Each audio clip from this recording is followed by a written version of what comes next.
Greetings and salutations. Thank you for lending an ear to The Voice of the Times for Thursday, July 29, 2021. For today's editorial, Congress should heed President's call on economic measures. One of the things that is always expected of the President's annual State of the Nation Address or SONA is an explanation from the Chief Executive of the government's plans and intentions for the coming year, and in particular, the new legislative session, the beginning of which is traditionally marked by the President's address. Along these lines, there has been some criticism of what seemed to be left out of President Rodrigo Duterte's sixth and final SONA this past Monday, but that should not distract anyone from several substantial points that he did make. During his speech, Duterte urged Congress to address several key pieces of legislation to ensure nothing less than the full recovery and revitalization of our country from the profound impact of the COVID-19 pandemic. I would like to renew my call to Congress to immediately pass amendments of priority legislative measures such as the Foreign Investment Act, the Public Service Act, and the Retail Trade Liberalization Act, Duterte said. These are not the only economic measures that will presumably be considered by Congress, but we believe they are, next to the timely passage of the General Appropriations Act, which is the national budget for 2022, the most important work facing lawmakers in the new legislative session. Along with tax reform measures passed by Congress in the past couple of years, the proposed revisions to these three laws will have a lasting positive impact on the Philippine economy and its prospects for attracting increased foreign and domestic business investment.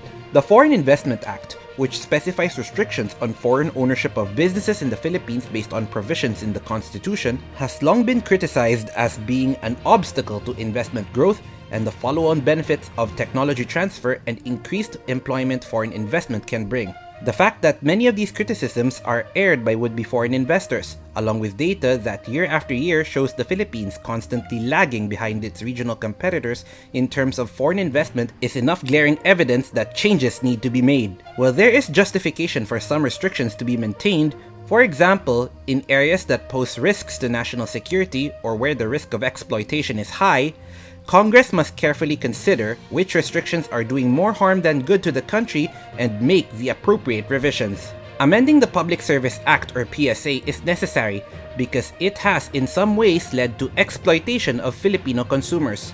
The proposed amendments to the PSA would differentiate public utilities from public services, limiting the definition of public utilities to those enterprises involved in the distribution and transmission of power, water, and sewage, that is, businesses wherein natural monopolies can exist.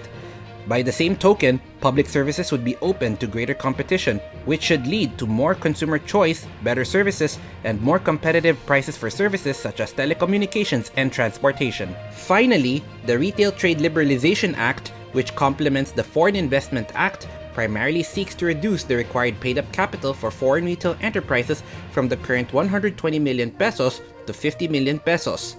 This would open opportunities in the Philippines to a greater number of retail businesses, benefiting Filipino consumers. Of course, there is a risk of overdoing it and encouraging too much foreign competition for domestic businesses, something that critics of this measure have pointed out. But there are already sufficient controls in place to prevent that from happening. Even under good economic conditions, such as the country was enjoying before the onset of the COVID-19 pandemic, these three measures were viewed as important facilitators of future economic growth. Now that the Philippines is struggling, along with every other country throughout the region and in the rest of the world, to overcome the economic downturn caused by the pandemic, the measures are more critical than ever to help the country be competitive and recover.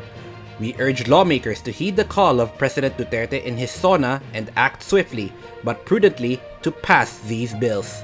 And that's the editorial for Thursday, July 29, 2021. For more news and information, get a copy of the Manila Times on print, subscribe to its digital edition, or log on to www.manilatimes.net. Follow us on Twitter, Facebook, or Instagram, and listen to the Voice of the Times.